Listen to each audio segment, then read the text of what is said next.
Assalamualaikum warahmatullahi wabarakatuh. Yang terhormat kepada Bapak Nasir Muhammad selaku dosen pendamping mata kuliah Pendidikan Agama Islam dan kepada teman-teman yang berbahagia. Kami dari kelompok 5 izin memaparkan hasil diskusi kami tentang hukum Islam dan kontribusi umat Islam Indonesia. Adapun anggota kelompok 5, yaitu yang pertama saya sendiri, Diah Anggraini, yang kedua ada Karojati Khairunisa, yang ketiga Nurul Inayah, dan yang terakhir ada Eka Lestari. Baik, untuk yang pertama, yaitu pengertian hukum Islam. Hukum Islam merupakan segala hukum atau ketetapan yang bertujuan untuk membenahi segala hal terkait umat Islam dalam mengatur urusan dunia dan akhirat. Menurut Muhammad Ali At-Tahanawi dalam Kisyaf Istilahata Al-Funun, definisi hukum Islam atau syariat Islam ialah mencakup seluruh ajaran Islam, yakni mencakup bidang akidah, ibadah, akhlak, dan muamalah. Pengertian hukum Islam menurut para ahli. Yang pertama dari Abdul Ghani Abdullah. Dalam bukunya, beliau menyebutkan bahwa hukum Islam sebagai hukum yang bersumber dan menjadi unsur dari agama Islam. Yang kedua ada Amir Syarifuddin. Beliau mengungkapkan mengenai definisi hukum Islam, yaitu sebagai perlengkapan peraturan wahyu Allah dan sunnah Rasul mengenai perilaku insan mukallaf yang dinyatakan dan diyakini. Dan yang terakhir dari Eva Iriani, hukum Islam adalah syariat Islam yang mengandung sistem kaidah-kaidah yang didasarkan pada wahyu Allah SWT dan sunnah Rasul mengenai tingkah laku orang yang telah dapat diberi kewajiban. Selanjutnya yaitu ciri-ciri hukum Islam. Hukum Islam adalah hukum yang berwatak dan mempunyai ciri-ciri khas. Hukum Islam mempunyai 3 spesifikasi yang merupakan ketentuan-ketentuan yang tidak berubah. Yaitu yang pertama ada takamul, yakni sempurna, bulat, dan tuntas, serta komprehensif. Hukum Islam dibentuk umat dalam suatu kesatuan yang bulat, walaupun umat Islam itu berbeda-beda bangsa dan suku. Dan yang kedua, wasatiyah atau moderat.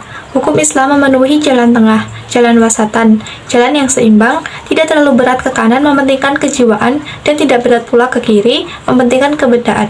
Inilah yang diistilahkan dengan teori wasatiyah, menyelaraskan antara kenyataan dan fakta dengan ideal dan cita-cita. Yang ketiga yaitu harokah, bergerak, berkembang, dan dinamis.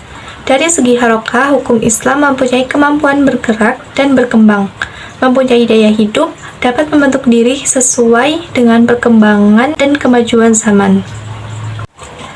Hukum Islam terpancar dari sumber yang luas dari dalam, yaitu Islam yang memberikan sejumlah hukum positif kepada manusia yang dapat dipergunakan untuk segenap masa dan tempat. Ciri-ciri hukum Islam yang selanjutnya yaitu nomor 4, universal. Akidah dan hukum Islam tidak ditujukan kepada suatu kelompok atau bangsa tertentu, melainkan sebagai rahmatan lil alamin, sesuai dengan tugas yang dilaksanakan oleh Rasulullah SAW. Hukum Islam diturunkan Allah guna dijadikan pedoman hidup seluruh manusia yang bertujuan memperoleh kebahagiaan di dunia dan akhirat. Dengan demikian, hukum Islam bersifat universal untuk seluruh umat manusia di muka bumi serta dapat diberlakukan di setiap bangsa dan negara. Yang kelima, elastis dan manusiawi. Hukum Islam berisi disiplin-disiplin yang dibebankan kepada setiap mukallaf. Disiplin-disiplin tersebut wajib dilaksanakan oleh para mukallaf dan berdosa bagi yang melanggarnya. Meskipun jalurnya sudah jelas membentang, dalam keadaan tertentu terdapat rukhsah. Kelonggaran tersebut menunjukkan bahwa hukum Islam itu bersifat elastis, luas, dan manusiawi. Demikian pula adanya qiyas, ijtihad, istihsan, dan maslahah mursalah merupakan salah satu jalan keluar dari kesempitan. Yang selanjutnya yaitu ruang lingkup hukum Islam. Ruang lingkup hukum Islam diklasifikasi ke dalam 2 kelompok besar, yaitu 1. Hukum ibadah dan yang kedua hukum kemasyarakatan. Hukum ibadah adalah hukum yang mengatur hubungan manusia dengan Tuhannya, yaitu iman, sholat, zakat, puasa, dan haji. Yang kedua hukum kemasyarakatan yaitu hukum yang mengatur hubungan manusia dengan sesamanya, yang memuat ada muamalah, munakahat, dan ukubat. Muamalah yaitu mengatur tentang harta benda benda atau hak obligasi kontrak seperti jual beli, sewa menyewa, pembelian, pinjaman, titipan, pengalihan utang, syariat dagang, dan lain-lain. Selanjutnya munakahat, yaitu hukum yang mengatur tentang perkawinan dan perceraian serta akibatnya seperti iddah, nasab, nafkah, hak qurrata, waris, dan lain-lain. Hukum dimaksud biasa disebut hukum keluarga, dalam bahasa Arab disebut al-ahwal al-syaksiyah. Cakupan hukum dimaksud biasa disebut hukum perdata. Selanjutnya ada ukubat atau jinayat, yaitu hukum yang mengatur tentang pidana seperti mencuri, berzina, mabuk, menuduh, pembunuhan, serta akibat-akibatnya. Selain bagian-bagian tersebut, ada bagian lain, yaitu ada mukasamat, syiar, dan ahsam as-sultaniyah. Mukasamat adalah hukum yang mengatur tentang peradilan untuk pengaduan dan pembuktian. Yang syiar yaitu hukum yang mengatur mengenai urusan jihad dan atau perang, harta rampasan perang, perdamaian, berhubungan dengan agama Islam, dan negara lain. Selanjutnya, akam as-sultaniyah yaitu hukum yang membicarakan persoalan hubungan dengan kepala negara, kementerian, gubernur, tentara, dan pajak. Selanjutnya adalah tujuan hukum Islam. Tujuan hukum Islam adalah menolong masyarakat dan mengontrol manusia, maskalit al-syariah, kemaslahatan umat manusia, dan mewujudkan kemaslahatan di dunia dan akhirat. Tujuan hukum Islam yang harus dipelihara adalah agama yang akan membimbing manusia menuju jalan yang benar sesuai dengan perintah Allah dan menuntun manusia agar terhindar dari larangannya. Yang kedua adalah jiwa. Manusia sudah diberi hak akan kepemilikan jiwa, maka sepatutnya menjadi kewajiban manusia untuk menjaga apa yang seharusnya dijaga. Yang ketiga adalah akal. Manusia diberikan akal untuk berpikir, maka dari itu manusia akan selalu mengingat Allah Subhanahu wa taala, diri sendiri, dan alam semesta. Yang keempat adalah keturunan. Keturunan dimaksudkan untuk menjaga kemurnian darah dan melanjutkan generasi berikutnya. Dan yang terakhir adalah harta. Harta merupakan pemberian Allah Subhanahu wa taala, maka dari itu kita perlu ketahui agar menggunakan harta untuk melanjutkan dan mempertahankan hidup. Yang selanjutnya adalah fungsi dan tujuan hukum Islam dalam masyarakat. Tujuan hukum Islam baik secara global maupun secara detail adalah mencegah kerusakan pada manusia dan mendatangkan kemaslahatan bagi mereka, mengarahkan mereka kepada kebenaran dan kebajikan, serta menerangkan jalan yang harus dilalui oleh manusia. Hukum Islam disyariatkan oleh Allah dengan tujuan utama untuk merealisasikan dan melindungi kemaslahatan umat manusia, baik individu ataupun kolektif, untuk menjamin, melindungi, dan menjaga kemaslahatan tersebut. Islam menetapkan sejumlah aturan baik berupa perintah maupun larangan. Perangkat aturan ini disebut hukum pidana Islam. Sedangkan tujuan pokok dalam penjatuhan hukum dalam syariat Islam ialah pencegahan dan pengajaran serta pendidikan. Oleh karena tujuan hukum adalah pencegahan, maka besarnya hukuman harus sedemikian rupa yang cukup menyujudkan tujuannya.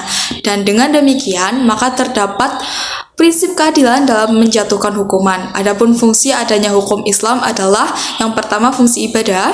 Hukum Islam adalah aturan Tuhan yang harus dipatuhi umat manusia, dan kepatuhan merupakan ibadah yang sekaligus juga merupakan indikasi keimanan seseorang. Yang kedua adalah fungsi amar ma'ruf nahi mungkar. Hukum Islam telah ada dan eksis mendahului masyarakat karena ia adalah bagian dari kalam Allah yang qadim. Namun dalam prakteknya, hukum Islam tetap bersentuhan dengan masyarakat. Penetapan hukum tidak pernah mengubah atau memberikan toleransi dalam hal proses pengharamannya. Fungsi dan tujuan hukum Islam dalam masyarakat. C. Fungsi zawajir. Fungsi hukum Islam sebagai sarana pemaksa yang melindungi warga masyarakat dari segala bentuk ancaman serta perbuatan yang membahayakan. Fungsi ini terlihat dalam pengharaman pembunuh dan berzina yang disertai dengan ancaman hukum atau sanksi hukum. Qisas diat ditetapkan untuk tindak pidana terhadap jiwa atau badan. Hudud untuk tindak pidana tertentu seperti pencurian, perzinaan, qadhaf, hirabah, dan ridah.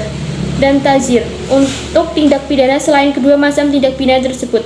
Adanya sanksi hukum mencerminkan fungsi hukum Islam sebagai sarana pemaksa yang melindungi warga masyarakat dari segala bentuk ancaman serta perbuatan yang membahayakan. D. Fungsi tanzim wa islah al-ummah. Fungsi tersebut adalah sarana untuk mengatur sebaik mungkin dan memperlancar proses interaksi sosial sehingga terwujudnya masyarakat harmonis, aman, dan sejahtera. Dalam hal-hal tertentu, hukum Islam menetapkan aturan yang cukup rinci dengan mendetail sebagaimana terlihat dalam hukum yang berkenan dengan masalah lain, yakni masalah muamalah, yang pada umumnya hukum Islam dalam masalah ini hanyalah menetapkan aturan pokok dan nilai-nilai dasarnya. Perinciannya diserahkan kepada para ahli dan pihak-pihak yang berkompeten pada bidang masing-masing, dengan tetap memperhatikan dan berpegang teguh pada aturan pokok dan nilai dasar tersebut. Fungsi ini disebut dengan tanzim wa islah al-ummah. Keempat, fungsi hukum Islam tersebut tidak dapat dipilah-pilah begitu saja.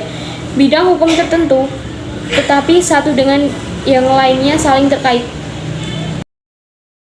Kontribusi umat Islam dalam perumusan hukum Islam di Indonesia. Kontribusi umat Islam dalam perumusan dan penegakan hukum di Indonesia nampak jelas setelah Indonesia merdeka. Walaupun demikian, bukan berarti pada fase awal sebelum proklamasi kemerdekaan, umat Islam tidak memiliki kontribusi terhadap negara Indonesia. Banyak hal yang telah dilakukan oleh umat Islam di Indonesia, termasuk salah satunya adalah lahirnya proklamasi kemerdekaan pada 17 Agustus tahun 45, juga merupakan hasil perjuangan umat Islam dengan beberapa komponen bangsa yang lainnya. Yang pertama, lahirnya Pancasila dan UUD 45. Dalam satu perspektif, Indonesia merupakan negara bukan berideologikan Islam, namun kerangka acuan dalam mengembangkan aturan hukum dan perekonomian banyak mengacu pada nilai-nilai Islam. Pancasila yang pada awal mulanya merupakan hasil perubahan dari Piagam Jakarta dengan menghilangkan 7 kata pada sila pertama, kelahirannya juga tidak bisa dilepaskan dari kontribusi umat Islam.